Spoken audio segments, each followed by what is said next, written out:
ಆರಾಧ್ಯ ಮೂರ್ತಿ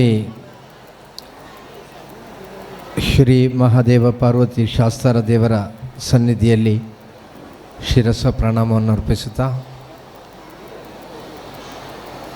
ತನ್ನ ಒತ್ತಡದ ಕಾರ್ಯಕ್ರಮಗಳ ಮಧ್ಯೆಯೂ ಕೂಡ ಒಂದು ಧರ್ಮ ಕಾರ್ಯದ ನಿಮಂತ್ರಣ ಬರುವಂಥ ಸಂದರ್ಭದಲ್ಲಿ ಅದನ್ನು ಅಲ್ಲಗಳ್ಳದೆ ಅತ್ಯಂತ ಪ್ರೀತಿಪೂರ್ವಕವಾಗಿ ಈ ಕ್ಷೇತ್ರಕ್ಕೆ ಆಗಮಿಸಲು ಒಪ್ಪಿರುವ ಇನ್ನು ಕೆಲವೇ ಕ್ಷಣಗಳಲ್ಲಿ ಆಗಮಿಸಿರುವ ಪರಮ ಪೂಜನೀಯ ಜಗದ್ಗುರು ಶೃಂಗೇರಿ ಶಾರದಾ ಪೀಠದ ಶ್ರೀ ಶ್ರೀ ಶ್ರೀ ವಿಧುಶೇಖರ ಶ್ರೀಪಾದಂಗಳವರ ಪದಕಮಲಗಳಲ್ಲಿ ಶಿರಸ ಪ್ರಣಾಮವನ್ನು ಅರ್ಪಿಸುತ್ತಾ ನಮ್ಮ ಗುರುಗಳಾಗಿರುವ ಕಾಸರಗೋಡು ಜಿಲ್ಲೆ, ದಕ್ಷಿಣ ಕನ್ನಡ ಜಿಲ್ಲೆ, ಈಗ ಉಡುಪಿ ಜಿಲ್ಲೆ, ಉತ್ತರ ಕನ್ನಡ ಎಲ್ಲ ಕಡೆಯೂ ಕೂಡ ಸಮಾಜದ ಜೊತೆಯಲ್ಲಿ ನಿಂತುಕೊಂಡು ಧರ್ಮ ಕಾರ್ಯಕ್ಕೆ ನಿತ್ಯ ನಿರಂತರವಾಗಿ ಪ್ರೇರೇಪಣೆ ನೀಡ್ತಾ ಇರುವಂಥ ಪರಮ ಪೂಜ್ಯ ಶ್ರೀ ಶ್ರೀ ಶ್ರೀ ಸಚ್ಚಿದಾನಂದ ಭಾರತಿ ಶ್ರೀಪಾದಂಗಳವರ ಪದಕಮಲಗಳಲ್ಲಿ ಶಿರಸ ಪ್ರಣಾಮವನ್ನು ಅರ್ಪಿಸುತ್ತಾ, ಸಭಾಧ್ಯಕ್ಷರೇ, ಈ ವೇದಿಕೆಗೆ ಇಲ್ಲಿ ಪವಿತ್ರವಾಗಿರುವಂಥ 18 ಪಡಿಗಳು ಸಾಲಂಕೃತಗೊಂಡು ದೇವರಲ್ಲಿಗೆ ಸಮರ್ಪಣೆಯಾಗುವ ಸಂದರ್ಭದಲ್ಲಿ ಅಯ್ಯಪ್ಪನ ಪ್ರತಿನಿಧಿಯಾಗಿ ಇಲ್ಲಿ ಪಂದಳದ ರಾಜರು ಕೂಡ ಆಗಮಿಸಿದ್ದಾರೆ. ಅವರನ್ನು ಕೂಡ ಅತ್ಯಂತ ಪ್ರೀತಿಪೂರ್ವಕವಾಗಿ ಗೌರವಿಸ್ತಾ, ನನ್ನ ಆತ್ಮೀಯರಾಗಿರುವಂಥ ಶ್ರೀಯುತ ನಾಗೇಂದ್ರ ಭಟ್ರವರು ಕೂಡ ವೇದಿಕೆಯಲ್ಲಿದ್ದಾರೆ. ತಮ್ಮನ್ನು ಕೂಡ ಅಭಿನಂದಿಸ್ತಾ, ಈಗ ತಾನು ಈ ವೇದಿಕೆಯಿಂದ ಮಾತನಾಡಿರುವ ಶ್ರೀಯುತ ಜಗದೀಶ್ವರವ್ರನ್ನ ಅಭಿನಂದಿಸ್ತಾ, ಈ ಎಲ್ಲ ಕಾರ್ಯಗಳ ರೂವಾರಿಯಾಗಿದ್ದುಕೊಂಡು ಯಾವತ್ತೂ ಕೂಡ ವೇದಿಕೆಯಲ್ಲಿ ಮುಂದಿನ ಜನಾಂಗ, ನೆಕ್ಸ್ಟ್ ಜನ್ರೇಷನ್ನ ದೂಡಿ ಬಿಡ್ತಾ ಇರುವಂಥ ಹಿರಿಯರಾಗಿರುವಂಥ ಡಾಕ್ಟರ್ ಶ್ರೀಯುತ ಕಿಶೋರ್ ಕುಮಾರ್ ಕುಣಿಕೊಳ್ಳಾಯ ನಮ್ಮ ಈ ಪ್ರದೇಶದ ಎಲ್ಲ ಧರ್ಮ ಕಾರ್ಯಗಳಲ್ಲಿ ಕೂಡ ನಿತ್ಯ ನಿರಂತರವಾಗಿ ತೊಡಗಿಸಿಕೊಂಡಿರುವ ಇವತ್ತಿನ ಸಭಾಧ್ಯಕ್ಷತೆಯನ್ನು ಎತ್ತಿರುವಂಥ ಆತ್ಮೀಯ ಹರಿನಾರಾಯಣ ಶ್ರೀರಂತಡ್ಕ ಹಾಗೂ ಇಲ್ಲಿ ಬಂದು ಸೇರಿರುವಂಥ ಎಲ್ಲ ಆತ್ಮೀಯ ಭಗವದ್ಭಕ್ತ ಬಂಧುಗಳೇ, ಪಂದಳ ರಾಜರು ಮಾತನಾಡ್ತಾ ಒಂದು ಮಾತನ್ನೇ ಹೇಳಿದರು. ಲೋಕಪ್ರಸಿದ್ಧವಾಗಿರುವಂಥ ಶಬರಿಮಲೆಯ ಒಂದು ಭಾಗವಾಗಿ ಕೇವಲ ಇವತ್ತು ನಮ್ಮ ಕಾಲದಲ್ಲಿ ಅಲ್ಲ, ಈ ಹಿಂದೆ ಪೂರ್ವಿಕವಾಗಿ ಹಿರಿಯರ ಕಾಲದಲ್ಲಿ ಬಡಗು ಶಬರಿಮಲೆ ಎಂಬ ಒಂದು ಪ್ರಸಿದ್ಧಿಯನ್ನು ಪಡೆದಂಥ ಕ್ಷೇತ್ರ ಈ ಉಬ್ಬರಂಗಳ ಕ್ಷೇತ್ರ. ಭಗವಾನ್ ಶ್ರೀಕೃಷ್ಣ ಪರಮಾತ್ಮ ಹೇಳಿದಂಥ ಒಂದು ಮಾತಿದೆ, ಯದಾ ಯದಾ ಹಿ ಧರ್ಮಸ್ಯ ಗ್ಲಾನಿರ್ಭವತಿ ಭಾರತ ಅಭ್ಯುತ್ಥಾನಮಧರ್ಮಸ್ಯ ತದಾತ್ಮಾನಂ ಸೃಜಾಮ್ಯಹಂ ಅಂತ. ಯಾವಾಗ ಧರ್ಮ ಗ್ಲಾನಿ ಆಗ್ತದೋ ಆ ಸಂದರ್ಭದಲ್ಲಿ ಧರ್ಮಾತ್ಮನಕ್ಕೋಸ್ಕರವಾಗಿ ನಾನು ಬೇರೆ ಬೇರೆ ರೂಪದಲ್ಲಿ ಅವತರಿಸ್ತೇನೆ, ಅಲ್ಲದಿದ್ದರೆ ಬೇರೆ ಬೇರೆ ಆತ್ಮಗಳಿಗೆ ಪ್ರೇರೇಪಣೆಯನ್ನು ಕೊಡ್ತೇನೆ ಅಂತ. ಆ ಮಾತು ಎಷ್ಟು ಸತ್ಯ ಎಂಬುದಕ್ಕೆ ಸಾಕ್ಷಿ ಯಾವುದೆಂದರೆ ಉಬ್ಬರಂಗಳದ ಈ ಪವಿತ್ರವಾಗಿರುವಂಥ ಸನ್ನಿಧಿ. ಇವತ್ತು ನಮ್ಮ ಜೊತೆಯಲ್ಲಿ ಇಲ್ಲದಿದ್ದರೂ ಕೂಡ ಮೇಲೆ ಕುಳಿತು ಅತ್ಯಂತ ಆನಂದ ಪಡುವವರು ಯಾರು ಅಂತ ಹೇಳಿದರೆ ಈ ಮಣ್ಣಿನ 2 ಕಣ್ಣುಗಳಾಗಿರುವಂಥ ಹಿರಿಯರಾಗಿರುವಂಥ ಶ್ರೀಯುತ UG ಕುಣಿಕೊಳ್ಳಾಯರು ಮತ್ತು ಶ್ರೀಯುತ UP ಕುಣಿಕೊಳ್ಳಾಯರು. ಯಾಕೆಂದರೆ ಅವರು ಈ ಕ್ಷೇತ್ರದ ಅಭಿವೃದ್ಧಿಗೋಸ್ಕರವಾಗಿ ತಮ್ಮನ್ನು ಪರಿಪೂರ್ಣವಾಗಿ ಸಮರ್ಪಿಸಿಕೊಂಡಂಥ ಹಿರಿಯರು. ಅವರಿಂದ ಆಗುವ ರೀತಿಯಲ್ಲಿ ಈ ದೇವಾಲಯದ ಜೀರ್ಣೋದ್ಧಾರವನ್ನು ಮಾಡಿ ಬ್ರಹ್ಮಕಲಶವನ್ನು ಮಾಡಿದರು. ನಂತರ ಊರವರ ಸಹಕಾರದೊಂದಿಗೆ, ಆ ಕುಟುಂಬ ಪ್ರತಿನಿಧಿಗಳ ಪರಿಪೂರ್ಣವಾಗಿರುವಂಥ ಪ್ರಯತ್ನದೊಂದಿಗೆ ಇವತ್ತು ಮತ್ತೊಮ್ಮೆ ಜೀರ್ಣೋದ್ಧಾರಗೊಂಡು ಈ ಕ್ಷೇತ್ರದ ಬ್ರಹ್ಮಕಲಶ ನಡೆದಿದೆ. ಬ್ರಹ್ಮಕಲಶೋತ್ಸವಕ್ಕಿಂತ ಸ್ವಲ್ಪ ದಿವಸಗಳ ಮುಂಚೆ ಎಲ್ಲರೂ ಕೂಡ ಒತ್ತಡದಲ್ಲಿ ಇದ್ದರು. ಯಾಕೆಂದರೆ ಅಭಿವೃದ್ಧಿಗಳಾಗಿದೆ, ಆದರೆ ಅದಕ್ಕೆ ಬೇಕಾಗಿರುವಂಥ ಆರ್ಥಿಕವಾಗಿರುವಂಥ ವ್ಯವಸ್ಥೆಗಳು ಅಷ್ಟು ಕ್ರೋಢೀಕರಣ ಆಗಿರಲಿಲ್ಲ. ಕೊನೆಗೆ ದೇವರು ಸಾಲದಲ್ಲಿ ಆಗ್ಬೋದು ಅಂತ ಹೇಳುವಂಥ ಭಯ ಇತ್ತು. ಆದರೆ ಬ್ರಹ್ಮಕಲಶ ನಂತರ ಕಂಡಂಥ ಅನುಭವ ದೇವರು ಸಾಲದಲ್ಲಿ ಆದದ್ದಲ್ಲ, ಬದಲಾಗಿ ದೇವರು ಸಾಲು ಸಾಲಾಗಿ ಭಕ್ತರನ್ನು ಇಲ್ಲಿಗೆ ಬರಿಸಿ ನಿರಂತರವಾಗಿ ಇಲ್ಲಿ ಸೇವೆ ಸಮರ್ಪಣೆ ಆಗಲಿಕ್ಕಿರುವಂಥ ಅವಕಾಶವನ್ನು ಒದಗಿಸಿಕೊಟ್ರು. ಆದ ಕಾರಣ ಇವತ್ತು ಯಾವ ಪವಿತ್ರವಾಗಿರುವಂಥ ಶಬರಿಮಲೆಯ ಒಂದು ಕ್ಷೇತ್ರದ ಒಂದು ನಾಮ ಸಂಕಲ್ಪ ಇದೆಯೋ ಆ ನಾಮ ಸಂಕಲ್ಪಕ್ಕೆ ಪೂರಕವಾಗಿ 18 ಪಡ್ಡಿಗಳಿಗೂ ಕೂಡ ಹಿತ್ತಾಳೆ ಮುಚ್ಚುವಂಥ ಕಾರ್ಯ ನಡೆಯಿತು. ಶಬರಿಮಲೆಯ ಪ್ರತಿನಿಧಿಯಾಗಿ ಬಂದವರು ನನಗೆ ಶಬರಿಮಲೆ ಕ್ಷೇತ್ರಕ್ಕೆ ಹೋದಂಥ ಅನುಭವ ಆಯಿತು, ತುಂಬ ಸಂತೋಷವಾಯಿತು ಅಂತ ಹೇಳುವಂಥ ಮಾತನ್ನು ಹೇಳಿದರು. ಅದೇ ರೀತಿ ಈ ವೇದಿಕೆಯಿಂದ ಮಾತನಾಡಿದಂತೆ ಜಗದೀಶರು ಹೇಳಿದರು, ನಾನು ಇಲ್ಲಿಯವ ಅಲ್ಲವೇ ಅಲ್ಲ, ನಾನು ಉತ್ತರ ಕನ್ನಡದವ, ನಾನು ಯಾಕೆ ಇಲ್ಲಿಗೆ ಬಂದೆ, ಹೇಗೆ ಇಲ್ಲಿಯ ಸಂಪರ್ಕ ಆಯಿತು ಎಂಬುದು ನನಗೆ ಗೊತ್ತಿಲ್ಲದಂಥ ವಿಚಾರ.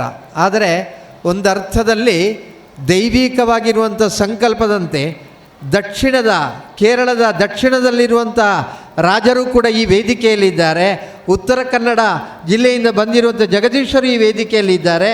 ಇವರಿಬ್ಬರ ಮಧ್ಯೆ ಕೊಂಡಿಯಾಗಿ ಈ ಉಬರಂಗಳ ಮಣ್ಣಿನ ಮಹಾಜನತೆ ನಾವಿದ್ದೇವೆ. ನಾವೇನು ಮಾಡ್ತಾ ಇದ್ದೇವೆ ಅಂದರೆ ಕೇವಲ ಉಬರಂಗಳಕ್ಕೋಸ್ಕರವಾಗಿ ಮಾತ್ರ ಅಲ್ಲ, ಸಮಸ್ತ ಲೋಕಕ್ಕೆ ಕಲ್ಯಾಣವಾಗಲಿ ಎಂಬ ಸಂಕಲ್ಪದೊಂದಿಗೆ ಇಲ್ಲಿ ಆಗುವಂಥ ದೇವತಾ ಕಾರ್ಯವನ್ನು ಅನುಸರಿಸಿಕೊಂಡು ಬರ್ತಾ ಇದ್ದೇವೆ. ಅದಕ್ಕೆ ಭಗವಂತ ಕೊಟ್ಟಿರುವಂಥ ಫಲ ಇವತ್ತು ಆ ಪವಿತ್ರವಾಗಿರುವಂಥ ಮುಹೂರ್ತದಲ್ಲಿ ನಮಗೆ ಆ ದೇವರ ಸನ್ನಿಧಿಗೆ ಆ ಹಿತ್ತಾಳೆಯ ಆ ಕವಚವನ್ನು ಹೊಂದಿರುವಂಥ ಮೆಟ್ಟಲುಗಳನ್ನು ಸಮರ್ಪಣೆ ಮಾಡುವಂಥ ಭಾಗ್ಯ ಬಂತು. ಭಗವಂತ ನಿಶ್ಚಯಿಸಿದರೆ ಎಲ್ಲರೂ ಸೇರಬೇಕಾದವರು ಎಲ್ಲರೂ ಸೇರ್ತಾರೆ. ಪೂಜ್ಯ ವಿಧುಶೇಖರ ಭಾರತಿಗಳ ಯಾತ್ರೆಯ ಮಧ್ಯದಲ್ಲಿ ವಿನಂತಿ ಮಾಡಿದ್ದು, ಜಗದ್ಗುರುಗಳು ಕಾರ್ಯಕ್ರಮದ ಮಧ್ಯದಲ್ಲಿ ಅವರ ಯಾತ್ರೆ ಪ್ರಾರಂಭ ಆದ ನಂತರ ಒಪ್ಪಿಕೊಳ್ಳೋದು ಕಷ್ಟ. ಆದರೆ ಏನೋ ಆ ದೇವರ ದಯೆ ಅವರ ಅತ್ಯಂತ ಸಂತೋಷದಿಂದ ಈ ಮಣ್ಣಿಗೆ ಆಗಮಿಸಲಿಕ್ಕೋಸ್ಕರವಾಗಿ ಅವರು ಒಪ್ಪಿಕೊಂಡರು. ನಾವು ಈ ಮೆಟ್ಟಿಲನ್ನು ಲೋಕಾರ್ಪಣೆ ಮಾಡುವ ದಿವಸವೂ ಕೂಡ ಅತ್ಯಂತ ಪವಿತ್ರವಾಗಿರುವಂಥ ದಿವಸ.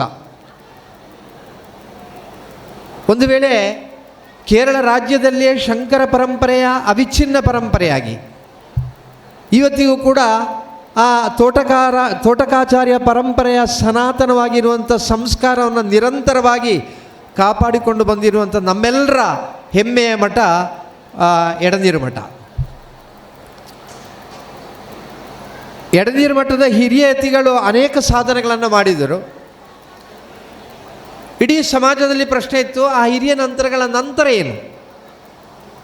ಆದರೆ ಆ ಹಿರಿಯ ಯತಿಗಳ ನಂತರ ಪೀಠಾರೋಹಣವನ್ನು ಮಾಡಿದಂಥ ಯತಿಗಳು ಕೇವಲ 5 ವರ್ಷದಲ್ಲಿ ದೊಡ್ಡ ಸಾಧನೆಯನ್ನು ಮಾಡಿದ್ದಾರೆ, ಬೇಕಾದಷ್ಟು ಸಾಧನೆಯನ್ನು ಮಾಡಿದ್ದಾರೆ. ಆ ಎಡನೀರನ್ನು ಪವಿತ್ರವಾಗಿರುವಂಥ ಒಂದು ಧರ್ಮಕ್ಷೇತ್ರವಾಗಿ ಬೆಳಗಿಸುವುದರ ಜೊತೆಯಲ್ಲಿ ಇವತ್ತು ತನ್ನ ಪಾರಂಪರಿಕವಾಗಿರುವಂಥ ಯಾವ ಆ ಸನ್ಯಾಸ ಪೀಠದ ಸಂಸ್ಕಾರ ಪರಂಪರೆ ಅಧಿದೇವತೆಯಾಗಿರುವಂಥ ಪೂಜ್ಯ ಆದಿಶಂಕರಾಚಾರ್ಯರ ಆ ಪಂಚಲೋಹದ ಪ್ರತಿಮೆ ಇವತ್ತು ಜಗದ್ಗುರುಗಳ ಕೈಯಿಂದ ಆ ಪವಿತ್ರವಾಗಿರುವಂಥ ಎಡನೀರು ಮಠದಲ್ಲಿ ಆ ಪ್ರಾತಃ ಕಾಲದಲ್ಲಿ ಪ್ರತಿಷ್ಠಾಪನೆಯಾಗಿದೆ. ಆ ಪ್ರತಿಷ್ಠಾಪನೆ ಆಗಿರುವಂಥ ದಿವಸವೇ ಈ ದೇವರಲ್ಲಿ ಈ ಕಾರ್ಯವನ್ನು ಮಾಡಲಿಕ್ಕಿರುವಂಥ ಭಾಗ್ಯವನ್ನು ನಮ್ಮೆಲ್ಲರ ಪಾಲಿಗೆ ಆ ಆರಾಧ್ಯ ಮೂರ್ತಿ ಒದಗಿಸಿಕೊಟ್ಟ ಅಂತ ನಾವೆಲ್ಲರೂ ಕೂಡ ಸಂತೋಷ ಪಡಬೇಕು, ನಾವೆಲ್ಲರೂ ಕೂಡ ಹೆಮ್ಮೆ ಪಡಬೇಕು. ಶ್ರೀಯುತ ಕಿರಣ್ ಕುಮಾರ್ ಕುಣಿಕುಳ್ಳಾಯರು ವೇದಿಕೆಯಿಂದ ಮಾತನಾಡೋ ಸಂದರ್ಭದಲ್ಲಿ ನನ್ನನ್ನು ಗುರುಗಳಿಲ್ಲ ಆಯ್ತು. ಆ ಸಂದರ್ಭದಲ್ಲಿ ಅವರ ಪ್ರಾಸ್ತಾವಿಕ ಮಾತಿನಲ್ಲಿ ಅವರು ಹೇಳಿದರು, ನಮ್ಮ ಭಾವ ಅಂತ ಹೇಳಿದರು. ಆಗ ನಾನು ನಾಗೇಂದ್ರ ಭಟ್ರ ಹತ್ರ ಹೇಳಿದೆ, ಅದೇ ಹಾಕ್ಬೋದಿತ್ತಲ್ಲ ಆಮಂತ್ರಣ ಪತ್ರಿಕೆಯಲ್ಲಿ ಕೂಡ, ಅಲ್ಲಿ ಗೌರವ ಸಲಹೆಗಾರರು ಅಂತ ಹಾಕಿದ್ದಾರೆ. ನಾವು ಗೌರವ ಸಲಹೆಗಾರರಾಗಿ ಈ ಮಣ್ಣಿಗೆ ಬರ್ತಾ ಇರುವುದಲ್ಲ, ಬದಲಾಗಿ ನಮಗೆ ಇವತ್ತು ನಾವು ಈ ಪ್ರಪಂಚದಲ್ಲಿ ಇಷ್ಟು ನಾವು ಎತ್ತರಕ್ಕೆ ಬೆಳೆದಿದ್ದರೆ, ನಮ್ಮ ವೃತ್ತಿ ಕ್ಷೇತ್ರದಲ್ಲಿ ಆಗಲಿ ಆಗಲಿ ನಾವು ಈ ರೀತಿ ತೊಡಗಿಸಿಕೊಳ್ಳಿಕ್ಕೆ ಇರತಕ್ಕಂಥ ಪ್ರೇರಣೆ ಯಾರೆಂದರೆ ಮಾತೃದೇವೋ ಭವ ಎಂಬ ಸಂಸ್ಕಾರದಂತೆ ನಮ್ಮ ತಾಯಿಯ ಮತ್ತು ನಮ್ಮ ತಂದೆಯವರ ಅನುಗ್ರಹ ಅದಕ್ಕೆ ಕಾರಣ. ಆ ತಾಯಿ ಈ ಪವಿತ್ರವಾಗಿರುವಂಥ ಮಣ್ಣಿನಲ್ಲಿ ಹುಟ್ಟಿರುವ ಕಾರಣ ಜನನಿ ಜನ್ಮಭೂಮಿಶ್ಚ ಸ್ವರ್ಗಾದಪಿ ಗರಿಯಸಿ ಎಂಬ ಆ ಸಂಕಲ್ಪದೊಂದಿಗೆ ಈ ಮಣ್ಣಿನಲ್ಲಿ ನಾವು ಗೌರವದ ಸ್ಥಾನಕ್ಕೋಸ್ಕರವಾಗಿ ಬರ್ತಾ ಇರೋದಲ್ಲ, ಬದಲಾಗಿ ಈ ದೇವರ ಸೇವೆ ತಾವೆಲ್ಲ ಮಾಡ್ತಾ ಇದ್ದೀರಿ, ತಮ್ಮ ಜೊತೆಯಲ್ಲಿ ನಮ್ಮಿಂದಲೂ ಕೂಡ ಆಗುವ ಅಳಿಲ ಸೇವೆಯನ್ನು ಮಾಡಲಿಕ್ಕೋಸ್ಕರವಾಗಿ ನಾವು ಮಾತ್ರ ಬರ್ತಾ ಇದ್ದೇವೆ. ಇವತ್ತು ಸಮಾಜ ಚಿಂತನೆ ಮಾಡಬೇಕಾದ್ದು ಅದನ್ನು. ಒಂದು ಊರಿನ ಒಂದು ಕ್ಷೇತ್ರ, ಆ ಕ್ಷೇತ್ರದಲ್ಲಿ ಬೆಳಿಗ್ಗೆ ಅರ್ಚಕರು ಬರುವಂಥ ಸಂದರ್ಭದಲ್ಲಿ ಆ ಕ್ಷೇತ್ರದ ಮುಂಭಾಗದಲ್ಲಿ ಎಲ್ಲ ಗುಡಿಸಿ ಸಾರಿಸಿ ಸೆಗಣಿ ನೀರನ್ನು ಚಿಮುಕಿಸಿ ಶುದ್ಧ ಮಾಡಿಟ್ಟಿರ್ತಾರಂತೆ. ದೇವಸ್ಥಾನದಿಂದ ಯಾರನ್ನು ಕೂಡ ಅದಕ್ಕೋಸ್ಕರವಾಗಿ ವ್ಯವಸ್ಥೆ ಮಾಡಿಲ್ಲ ಆಯಿತು. ಹಾಗೆ ಅರ್ಚಕರಿಗೆ ಇದೊಂದು ಯಕ್ಷ ಪ್ರಶ್ನೆ ಆಗ್ತದೆ, ಇದು ಯಾರು ಈ ರೀತಿ ಮಾಡ್ತಾ ಇದ್ದಾರೆ ಅಂತ. ಹಾಗೆ ಅವರು ತೀರ್ಮಾನಿಸಿದ್ರಂತೆ ಇದನ್ನು ಹಿಡಿಬೇಕು, ಯಾರು ಇದು ಮಾಡ್ತಾ ಇರೋದು ಅಂತ ನೋಡಬೇಕು ಅಂತ. ಮರುದಿವಸ ಅವರು ಬೆಳಿಗ್ಗೆ ಬ್ರಾಹ್ಮಿ ಮುಹೂರ್ತದಲ್ಲಿ ಬಂದರು ದೇವಾಲಯಕ್ಕೆ ಬರುವಂಥ ಸಂದರ್ಭದಲ್ಲಿ ಆ ಊರಿನ ಮಹಾರಾಣಿ ದೇವಾಲಯದ ಎದುರು ಗುಡಿಸ್ತಾ ಇದ್ದಾರೆ. ಗುಡಿಸಿ ಸೆಗಣಿ ನೀರು ಚಿಮುಕಿಸ್ತಾ ಇದ್ದಾರೆ.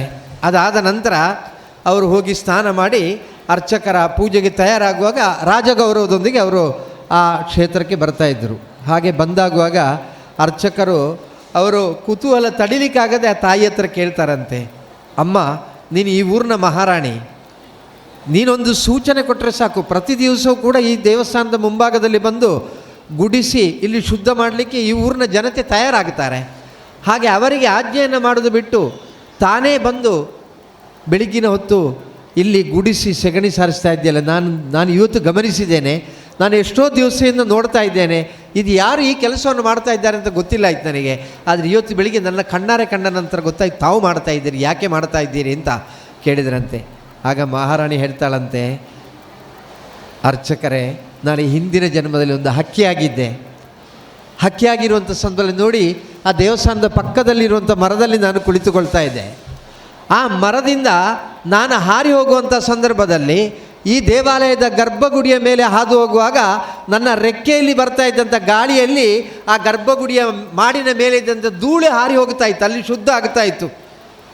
ಅದಕ್ಕೆ ಭಗವಂತ ನನಗೆ ಈ ಜನ್ಮದಲ್ಲಿ ಈ ಊರಿನ ಮಹಾರಾಣಿಯಾಗಿ ಹುಟ್ಟಲಿಕ್ಕಿರುವಂಥ ಅವಕಾಶವನ್ನು ಒದಗಿಸಿಕೊಟ್ಟಿದ್ದಾನೆ. ಹಾಗಿದ್ದ ಕಾರಣ ಇಂದಿನ ಜನ್ಮದಲ್ಲಿ ನನಗೆ ಮಹಾರಾಣಿ ಆಗಬೇಕು ಅಂತ ಹೇಳುವಂಥ ಕನಸಿಲ್ಲ. ಆದರೆ ನನಗೆ ಈ ದೇವರ ಎದುರು ಇದೇ ರೀತಿ ಗುಡಿಸಿ ಸಾರಿಸುವ ಸೌಭಾಗ್ಯ ಸಿಕ್ಕಿದರೂ ಸಾಕು, ಒಂದು ಮನುಷ್ಯ ಜನ್ಮವನ್ನು ಅನುಗ್ರಹಿಸಿಕೊಡಬೇಕೆಂಬ ಪ್ರಾರ್ಥನೆಯೊಂದಿಗೆ ನಾನು ಆ ದೇವರ ಸೇವೆಯನ್ನು ಮಾಡ್ತಾ ಇದ್ದೇನೆ ಅಂತ ಆ ಮಹಾರಾಣಿ ಹೇಳಿದ್ರಂತೆ. ಆ ಮಹಾರಾಣಿಯ ಕಥೆಯನ್ನು ಗಮನಿಸುವಾಗ ನಾವು ಕೂಡ ನಮ್ಮ ಜೀವನದಲ್ಲಿ ತುಂಬ ಅರ್ಥವಿಸಿಕೊಳ್ಬೇಕಾಗ್ತದೆ, ತುಂಬ ಚಿಂತನೆಯನ್ನು ಮಾಡಬೇಕಾಗ್ತದೆ. ನಮಗೆ 4 ಜನ ಹಾರಾರ್ಪಣೆ ಮಾಡಿದ ಕೂಡಲೇ ನಮ್ಮ ಮನಸ್ಸಿನಲ್ಲಿ ಬಂದು ಹೋಗ್ತದೆ, ಓ ನಾವು ಇದಕ್ಕೋಸ್ಕರವಾಗಿ ಮೀಸಲಾಗಿರುವವರು, ನಮಗೆ ಹಾರಾರ್ಪಣೆ ಮಾಡದಿದ್ದರೆ ನಾವು ಅದನ್ನು ವಿರೋಧಿಸ್ತೇವೆ, ಹಾರಾರ್ಪಣೆ ಸಿಗದಿದ್ದಲ್ಲಿ ಸಿಟ್ಟಲ್ಲಿ ವಾಪಸ್ ಹೋಗಲಿಕ್ಕೂ ಕೂಡ ಕೆಲವು ಸಲ ನಾವು ತಯಾರಾಗ್ತೇವೆ. ಯಾಕೆಂದರೆ ಅದು ನನಗೆ ಸಿಗಬೇಕು ಎಂಬ ಅಪೇಕ್ಷೆ ಇರ್ತದೆ, ಅದು ನನಗೆ ಸಿಗಬೇಕಾದ್ದು ಎಂಬ ಭಾವನೆ ಇರ್ತದೆ. ಆದರೆ ಆ ಸಿಗಬೇಕಾದ್ದು ಎಂಬ ಭಾವನೆಗೆ ಮುಂಚಿತವಾಗಿ ಅಂಥ ಹಾರಾರ್ಪಣೆ ನಮಗೆ ಸಿಗಲಿಕ್ಕೆ ಕಾರಣವಾದದ್ದು ಆ ಪವಿತ್ರವಾಗಿರುವಂಥ ಧರ್ಮ ಕಾರ್ಯದಲ್ಲಿ ನಿರಂತರವಾಗಿ ತೊಡಗಿಸಿಕೊಂಡಿರುವಂಥ ಸಮಾಜ ಎಂಬ ಸಂಕಲ್ಪ ನಮ್ಮಲ್ಲಿ ಜಾಗೃತವಾದಾಗ ನಮಗೆ ಒಬ್ಬೊಬ್ಬರಿಗೆ ಒಂದೊಂದು ಸೇವೆಯನ್ನು ಮಾಡಲಿಕ್ಕಿರುವಂಥ ಅವಕಾಶವನ್ನು ಭಗವಂತ ಒದಗಿಸಿಕೊಟ್ಟಿದ್ದಾನೆ. ಆ ನಿಟ್ಟಿನಲ್ಲಿ ನಮಗೂ ಕೂಡ ಈ ಸೇವೆ ಮಾಡಲಿಕ್ಕೆ ಒದಗಿಸಿರುವಂಥ ಈ ಭಾಗ್ಯವನ್ನು ಸದುಪಯೋಗಪಡಿಸಿಕೊಳ್ಳುವುದರ ಜೊತೆಯಲ್ಲಿ ಗೌರವಿಸುವವರು ಗೌರವಿಸಲಿ, ಗೌರವಿಸದೇ ಇರುವವರು ಗೌರವಿಸದೇ ಇರಲಿ, ಟೀಕಿಸುವವರು ಟೀಕಿಸಲಿ, ನಾವು ಮಾಡುವಂಥ ಕರ್ತವ್ಯವನ್ನು ನಾವು ನಿರಂತರವಾಗಿ ಮಾಡಿಕೊಂಡು ಹೋಗುವಂಥ ಆ ಪ್ರಯತ್ನವನ್ನು ಮಾಡಬೇಕು. ಆ ಮಾಡುವಂಥ ಸಂದರ್ಭದಲ್ಲಿ ಸಮಾಜವು ಕೂಡ ಅದನ್ನು ಪರಿಪೂರ್ಣವಾಗಿ ಹಿಂಬಾಲಿಸಿಕೊಂಡು ಬರುವಂಥ ಪರಿಸ್ಥಿತಿ ವಾತಾವರಣ ನಿರ್ಮಾಣ ಆಗ್ತದೆ. ಒಂದು ವೇಳೆ ನಾವೆಲ್ಲ ಇವತ್ತು ಸಂತೋಷ ಪಡಬೇಕಾದ್ದು, ಹೆಮ್ಮೆ ಪಡಬೇಕಾದ್ದು ಯಾಕೆ? ಧರ್ಮ ಕಾಲ ಅದು ಕಾಲ ಎಂದರೆ ಚಕ್ರ ತಿರುಗುತ್ತಾ ಇರ್ತದೆ.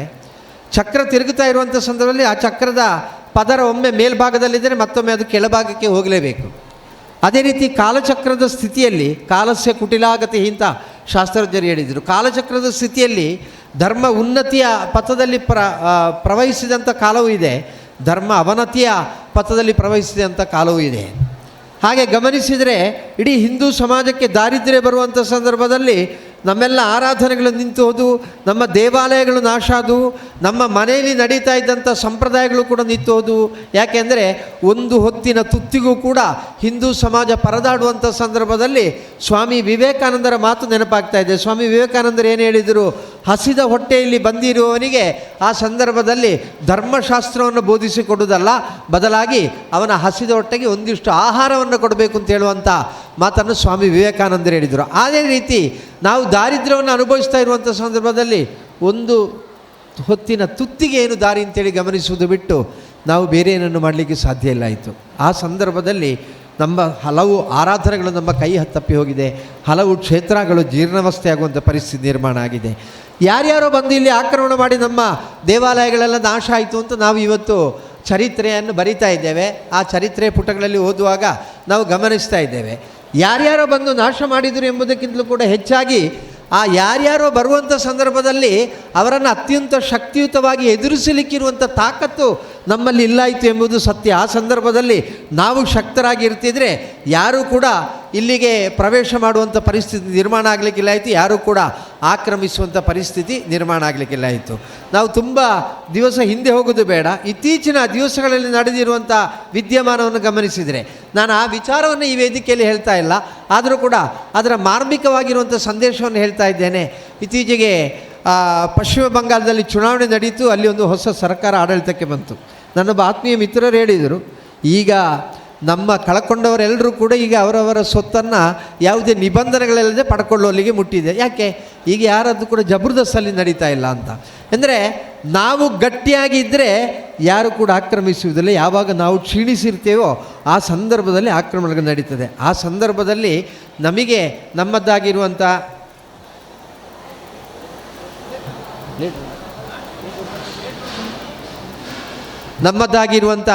ದೇವಾಲಯಗಳನ್ನು ಸಂರಕ್ಷಣೆ ಮಾಡಲಿಕ್ಕಾಗಲ್ಲ, ನಮ್ಮದಾಗಿರುವಂಥ ಧಾರ್ಮಿಕ ಕಾರ್ಯಗಳನ್ನು ಅನುಷ್ಠಾನಕ್ಕೆ ತರಲಿಕ್ಕಾಗಲಿಲ್ಲ, ನಮ್ಮದಾಗಿರುವಂಥ ಆಚಾರ ಸಂಪ್ರದಾಯಗಳನ್ನು ಕಾಪಾಡಿಕೊಂಡು ಬರಲಿಕ್ಕಾಗಲಿಲ್ಲ. ಆ ಸಂದರ್ಭದಲ್ಲಿ ಎಲ್ಲವೂ ಕೂಡ ನಷ್ಟ ಆಯಿತು ಅಂತ ಹೇಳುವಂಥ ಚಿಂತನೆ ಇರಬಹುದು. ಆದರೆ ಇವತ್ತು ವರ್ತಮಾನ ಕಾಲದಲ್ಲಿ ನಾನು ನೀವು ಜೀವಿಸ್ತಾ ಇರುವಂಥ ಈ ಸಮಯವನ್ನು ಗಮನಿಸಿದರೆ ನಾವು ಎಲ್ಲಿದ್ದೇವೆ ಅಂದರೆ ಧರ್ಮ ಉನ್ನತಿಯ ಪಥದಲ್ಲಿ ಪ್ರವಹಿಸುವಂಥ ಸಂದರ್ಭದಲ್ಲಿ ನಾವಿದ್ದೇವೆ. ಹಾಗಿದ್ದ ಕಾರಣ ನೀವು ಎಲ್ಲೇ ನೋಡಿ, ಯಾವ ಪ್ರದೇಶದಲ್ಲಿ ಹೋಗಿ, ಎಲ್ಲ ಕಡೆಯೂ ಕೂಡ ಈ ಸಂದರ್ಭದಲ್ಲಿ ಬ್ರಹ್ಮಕಲಶ, ಅದೇ ರೀತಿ ಧರ್ಮ ಕಾರ್ಯಗಳು ನಿರಂತರವಾಗಿ ನಡೀತಾ ಇದೆ. ಅಲ್ಲಲ್ಲಿ ಜಾತ್ರೋತ್ಸವ, ಅಲ್ಲಲ್ಲಿ ತರವಾಡು ಮನೆಯ ಒಕ್ಕಲು, ತರವಾಡು ಮನೆಯ ಪ್ರತಿಷ್ಠೆ, ಒಟ್ಟು ಧಾರ್ಮಿಕವಾಗಿರುವಂಥ ಕಾರ್ಯಗಳು ನಿತ್ಯ ನಿರಂತರವಾಗಿ ಎಲ್ಲ ಕಡೆಯೂ ಕೂಡ ನಡೀತಾ ಇದೆ. ಎಲ್ಲಿಯೂ ಕೂಡ ಯಾವುದೇ ರೀತಿಯ ಕೊರತೆಗಳಿಲ್ಲದ ರೀತಿಯಲ್ಲಿ, ಯಾವುದೇ ರೀತಿಯ ಭಂಗಗಳಿಲ್ಲದ ರೀತಿಯಲ್ಲಿ ಆ ಎಲ್ಲ ಕಾರ್ಯಗಳು ಕೂಡ ನಡೀತಾ ಇದೆ. ನಮ್ಮ ಜೊತೆಯಲ್ಲಿ ಈಗ ಇಲ್ಲಿ ಮಧುಸೂದನ ನಾಯರು ಇದ್ದರು. ಶ್ರೀಯುತ ಮಧುಸೂದನ ನಾಯರು ಅವರು ನಮ್ಮ ಸಮೀಪದಲ್ಲಿ ಬೆಟ್ಟದ ಮೇಲೊಂದು ಶಿವಕ್ಷೇತ್ರ ಉಂಟು, ಕಾವೇರಮ್ಮನ ಕ್ಷೇತ್ರ, ಮಿಂಚುಪದವು ಮಹಾಲಿಂಗೇಶ್ವರ ಕಾವೇರಮ್ಮ ಕ್ಷೇತ್ರ. ಆ ಕ್ಷೇತ್ರದ ಜೀರ್ಣೋದ್ಧಾರಕ್ಕೋಸ್ಕರವಾಗಿ ಆ ಗ್ರಾಮಸ್ಥರು ತೊಡಗಿಸಿಕೊಂಡರು. ಒಂದು ಭಾಗ್ಯ ಯಾವುದೆಂದರೆ ಆ ದೇವಸ್ಥಾನಕ್ಕೆ ಹೋಗಲಿಕ್ಕೆ ನಮಗೆ ಯಾವುದೇ ರೀತಿಯ ವಾಹನದ ಸೌಕರ್ಯ ಇಲ್ಲ. ನಾವು ಹೋಗಬೇಕು ಅಂತಾರೆ ಪ್ರತ್ಯೇಕ ನಾವೇ ವಾಹನ ಮಾಡಿಕೊಂಡು ಹೋಗಬೇಕು. ಆಗ ಆ ಜೀರ್ಣೋದ್ಧಾರಕ್ಕೆ ತೊಡಗಿಸಿಕೊಂಡಿರುವಂಥ ಸಂದರ್ಭದಲ್ಲಿ ಅಲ್ಲಿಯ ಕಾರ್ಯಕರ್ತರೆಲ್ಲ ತುಂಬ ಹೆದರಿಕೆಯಿಂದ ಇದ್ದರು, ಹೇಗಪ್ಪ ಈ ಕಾರ್ಯವನ್ನು ಪೂರ್ತೀಕರಿಸುವುದು ಅಂತ. ಆದರೆ ಆ ಜೀರ್ಣೋದ್ಧಾರ ಕಾರ್ಯ ಪೂರ್ತಿ ಆಯಿತು. ಅವರ ನಿರೀಕ್ಷೆಗಿಂತಲೂ ಕೂಡ ಹೆಚ್ಚಿನ ಕೆಲಸಗಳು ಅಲ್ಲಿ ಆಯಿತು. ಫೆಬ್ರವರಿ ತಿಂಗಳ 22ನೇ ತಾರೀಕಿನಿಂದ 27ನೇ ತಾರೀಕಿನವರೆಗೆ ಅಲ್ಲಿಯ ಪುನಃಪ್ರತಿಷ್ಠೆ ಅಷ್ಟಬಂಧ ಬ್ರಹ್ಮಕಲಶೋತ್ಸವ ನಡೆಯಿತು. ಅಲ್ಲಿಗೆ ನಿರಂತರವಾಗಿ ಭಕ್ತರ ಪ್ರವಾಹ ಹರಿದು ಬರ್ತಾಯಿತ್ತು. ಎಲ್ಲಿಂದ ಬರ್ತಾಯಿದ್ರು ಅಂತ ಗೊತ್ತಿಲ್ಲ. ಸ್ವಂತ ವಾಹನವನ್ನು ಮಾಡಿಕೊಂಡು ಆ ಕ್ಷೇತ್ರಕ್ಕೆ ಬರುವ ಮಟ್ಟಕ್ಕೆ ಸಮಾಜ ಇವತ್ತು ಪರಿವರ್ತನೆ ಆಗಿದೆ. ಅದರಲ್ಲಿ ಮತ್ತೊಂದು ಗುಟ್ಟು ಕೂಡ ಇದೆ, ಅದನ್ನು ಹೇಳದಿದ್ದರೆ ನಾನು ಆ ಊರಿನವರಿಗೆ ಅನ್ಯಾಯ ಮಾಡಿದಾಗೆ ಆಗ್ತದೆ. ಅವರು ಅತ್ಯಂತ ಭಯದಿಂದ ಜೀರ್ಣೋದ್ಧಾರ ಕಾರ್ಯದನ್ನು ಯಾವ ರೀತಿ ಪೂರ್ತೀಕರಿಸುವುದು ಅಂತ ಹೇಳುವಂಥ ಭಯದಲ್ಲಿದ್ದರು. ಆ ಸಂದರ್ಭದಲ್ಲಿ ಅವರು ಪೂಜ್ಯ ಗುರುಗಳನ್ನು ಭೇಟಿ ಮಾಡಿ ಒಮ್ಮೆ ಪೂಜ್ಯ ಗುರುಗಳ ಪಾದಸ್ಪರ್ಶ ಆಗಬೇಕು ಆ ಮಣ್ಣಿಗೆ ಅಂತ ತೀರ್ಮಾನ ಮಾಡಿದರು. ಇದು ನಾನೇ ಹೇಳುವಂಥ ಮಾತಲ್ಲ, ಆ ಊರಿನ ಮಹಾಜನತೆ ಹೇಳುವಂಥ ಮಾತು. ಯಾವಾಗ ಪೂಜ್ಯ ಶ್ರೀ ಶ್ರೀ ಸಚ್ಚಿದಾನಂದ ಭಾರತಿ ಶ್ರೀಪಾದಂಗಳವರು ಆ ಪವಿತ್ರವಾಗಿರುವಂಥ ಮಣ್ಣಿಗೆ ಕಾಲಿರಿಸಿದರೋ ಅದರ ನಂತರ ಅವರು ಯಾವುದಕ್ಕೂ ಕೂಡ ಹಿಂದೆ ತಿರುಗಿ ನೋಡುವಂಥ ಪರಿಸ್ಥಿತಿ ನಿರ್ಮಾಣ ಆಗಲ್ಲ. ಆರ್ಥಿಕವಾಗಿರುವಂಥ ವ್ಯವಸ್ಥೆಯು ಕೂಡ ಅವರ ನಿರೀಕ್ಷೆಗಿಂತಲೂ ಕೂಡ ಮಿಗಿಲಾಗಿ ಸಮಾಜದಿಂದ ಸಹಾಯ ಒದಗಿ ಬಂದು ಅತ್ಯಂತ ವ್ಯವಸ್ಥಿತವಾಗಿ ಅಲ್ಲಿಯ ಬ್ರಹ್ಮಕಲಶೋತ್ಸವವನ್ನು ನೆರವೇರಿಸಿಕೊಳ್ಳಲಿಕ್ಕೆ ಸಾಧ್ಯ ಆಯಿತು. ಇವತ್ತಿಗೂ ಕೂಡ ಯಾವುದೇ ರೀತಿ ಸಾಲ ಇಲ್ಲದೆ ಇನ್ನಷ್ಟು ಕಾರ್ಯಗಳನ್ನು ಮಾಡಿಕೊಳ್ಳಲಿಕ್ಕೆ ಇರುವಂಥ ತಯಾರಿಯಲ್ಲಿ ಅವರು ತೊಡಗಿಸಿಕೊಳ್ಳುವ ಮಟ್ಟಕ್ಕೆ ಅಲ್ಲಿ ಪರಿವರ್ತನೆ ಆಗಿದೆ. ಆಗ ಒಂದು ಗುರುಗಳ ಅನುಗ್ರಹವಿದೆ, ಮತ್ತೊಂದು ಇವತ್ತು ಸಮಾಜದಲ್ಲಿ ಪರಿವರ್ತನೆ ಆಗ್ತಾ ಇದೆ. ಆ ಪರಿವರ್ತನೆಯ ನಿಟ್ಟಿನಲ್ಲಿ ಇವತ್ತು ನಾವು ನಿರಂತರವಾಗಿರುವಂಥ ಧರ್ಮ ಕಾರ್ಯದಲ್ಲಿ ತೊಡಗಿಸಿಕೊಳ್ಳಲಿಕ್ಕೆ ಅವಕಾಶ ಆಗಿದೆ.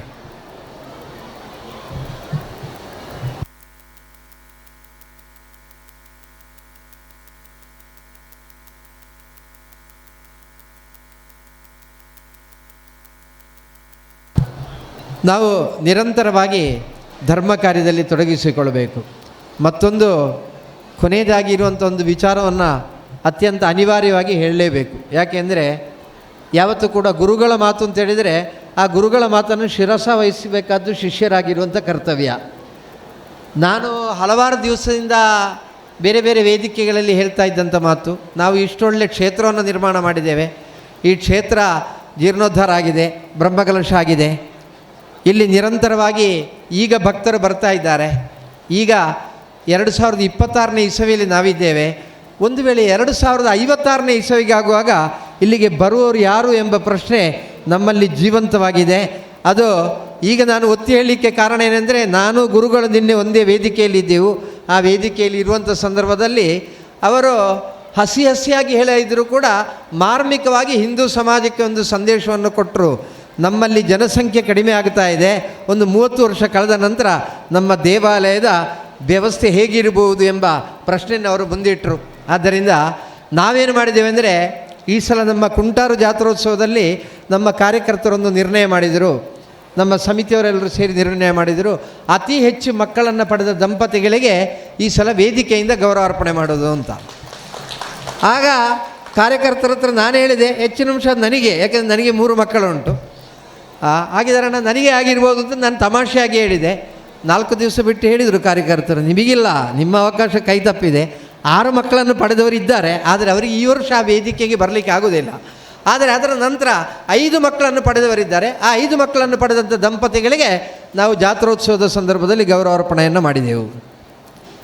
ಈಗ ನಮ್ಮ ಪರಿಸ್ಥಿತಿ ಎಲ್ಲಿಗೆ ಮುಟ್ಟಿದೆ ಅಂದರೆ, ನಾವಿಬ್ಬರು ನಮಗಿಬ್ಬರು ಅಂತ ಹೇಳುವಂಥದ್ದು ನಾನು ಚಿಕ್ಕವನಿರುವಾಗ ಕೇಳ್ತಾ ಇದ್ದೆ. ಈಗ ಅದಿಲ್ಲ.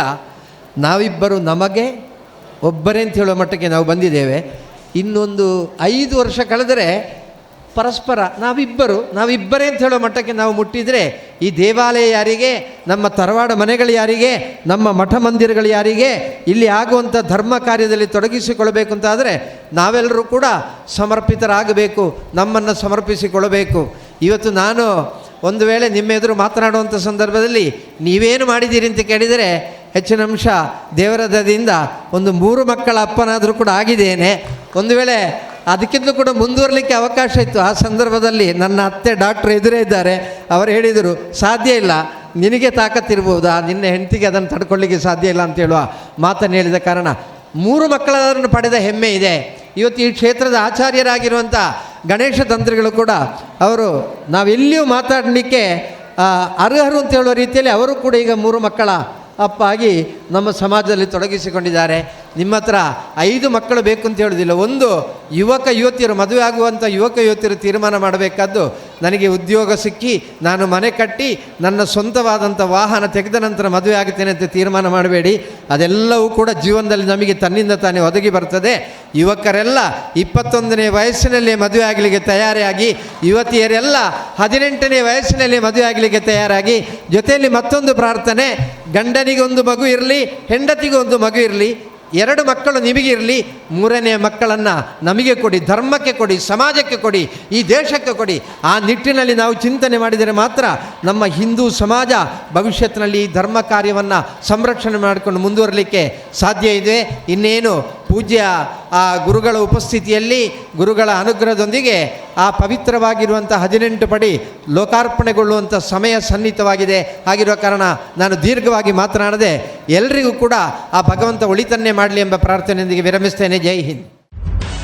ನಿಖರ ಸುದ್ದಿ, ಸದಭಿರುಚಿಯ ಕಾರ್ಯಕ್ರಮ. ನೀವು ನೋಡ್ತಾ ಇದ್ದೀರಾ ಕಹಳೆ ನ್ಯೂಸ್, ಸಮಾಜದ ಜಾಗೃತಿಗಾಗಿ ವಸ್ತುನಿಷ್ಠ ವರದಿ.